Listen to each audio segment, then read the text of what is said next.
Parliament को नहीं चलने दिया, संसद को चलने नहीं दिया जा रहा। संसद की जो प्रोसीडिंग्स होती है उसको म्यूट कर दिया जाता है ताकि जनता को ये पता ना लगे कि संसद के अंदर क्या हो रहा है।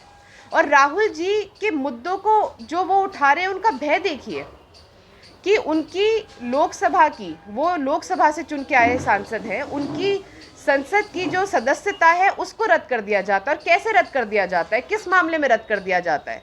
भारतीय जनता पार्टी के ही एक नेता उनके ऊपर एक केस गुजरात में लगाते हैं। भारतीय जनता पार्टी के नेता मानहानि का मामला उनके ऊपर लगाते हैं। अब मानहानि किसकी हुई? राहुल जी ने ये कहा कि हमारे देश से कई भगोड़े जो हैं पैसा लेके भाग गए। क्या ये झूठ है? क्या ललित मोदी देश से नहीं भागे? क्या आपके नीरव मोदी देश से नहीं भागे? क्या मेहुल चौकसी देश से नहीं भागे? और सब इसी सरकार में, मोदी जी के संरक्षण में, उनकी सरकार में इस देश से हज़ारों करोड़ रुपए लेकर भाग गए। वो ये बात कहते हैं कि ये सभी लोग चोर हैं। तो दर्द किसको होता है? भाजपा को दर्द होता है। भाजपा के एक नेता गुजरात में उनके ऊपर एक मुकदमा लगा देते हैं। उसके बाद जब उनको लगता है कि परिणाम उनके पक्ष में नहीं आएगा, तो यही नेता हाईकोर्ट में जाके अपने ही मुकदमे पे स्टे ले लेते हैं। अब वो स्टे 1 साल तक चलता रहता है। और जब राहुल जी मोदी जी से ये सवाल करते हैं भरी संसद में कि आप ये बताइए कि आपका अडानी जी से क्या रिश्ता है, आप ये बताइए कि ये जो घोटाला हुआ है इस पे आप जांच क्यों नहीं कर रहे, ये जो 20,000 करोड़ रुपया है जो किसी को नहीं पता कि अडानी समूह के पास कहाँ से आया, इस पे आप जवाब क्यों नहीं दे रहे, कोई जांच क्यों नहीं हो रही?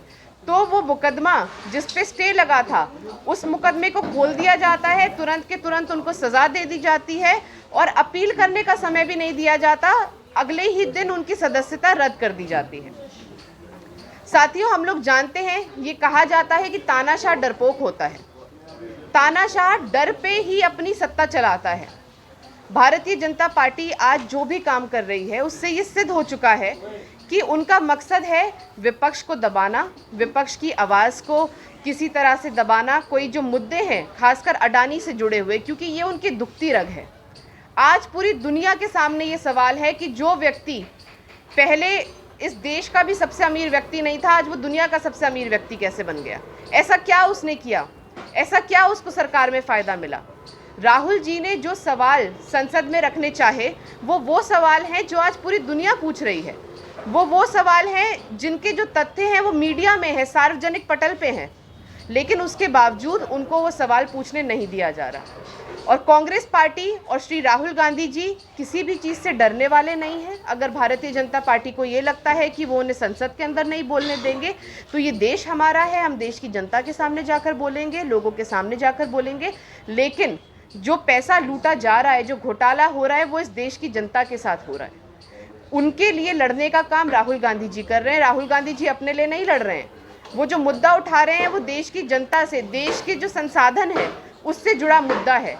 20,000 करोड़, 20,000 करोड़ एक बहुत बड़ी रकम होती है। 20,000 करोड़ में कितने लोगों को रोजगार मिल सकता है? 20,000 करोड़ में कितना देश का उत्थान हो सकता है?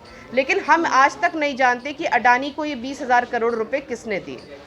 तो कुछ मुख्य सवाल हैं जो लगातार हमारी पार्टी के लोग, हमारे प्रवक्ता उठा रहे हैं। और एक बार फिर मैं आप लोगों के माध्यम से चाहूँगी कि ये सवाल जनता तक जाएं।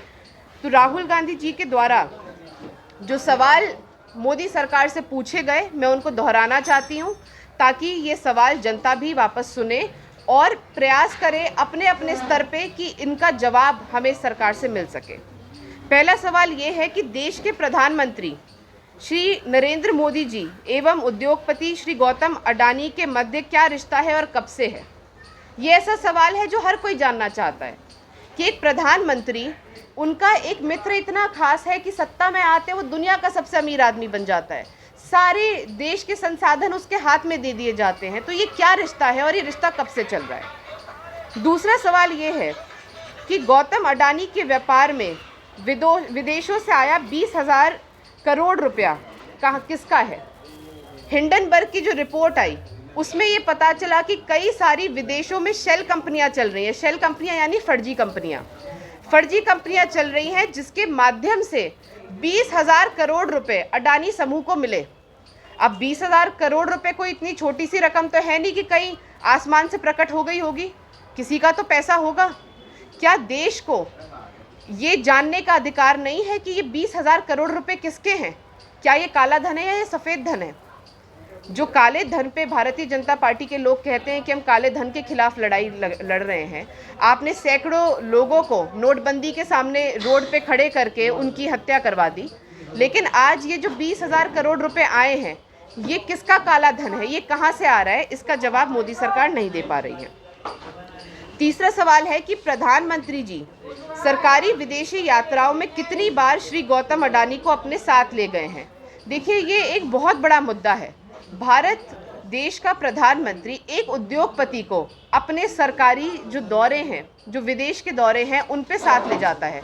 तो भारत के लोगों को अधिकार है ये जानने का कि इस व्यापारी को आप कितनी बार अपने साथ विदेशी दौरों पर लेकर गए। चौथा सवाल है, अडानी कंपनी को प्रधानमंत्री जी द्वारा कितने और किन किन देशों से ठेके दिलवाए?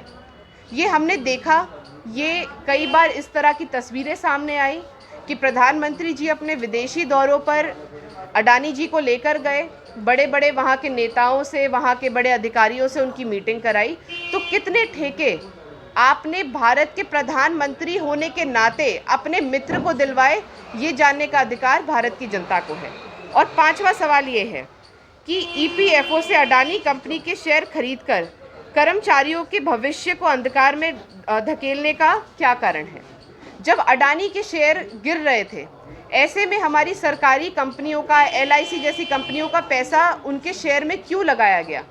क्या ये भारत के लोगों का पैसा नहीं है? क्या ये गिरती हुई कंपनियों में लगाया जाएगा? मोदी जी के मित्र को बचाने के लिए क्या भारत के लोगों का भविष्य जो है उसको गर्त में डाला जाएगा? तो ये बहुत ही वाजिब सवाल हैं और आप लोगों को भी मैं आपसे उम्मीद करती हूँ कि आप भी ये बात यहाँ के क्षेत्रवासियों के सामने रखेंगे कि ये कोई भी ऐसा सवाल नहीं है जो लोकतंत्र में पूछा नहीं जा सकता। विपक्ष के नेता होने के नाते राहुल जी की जिम्मेदारी है कि इन सवालों को वो पूछें।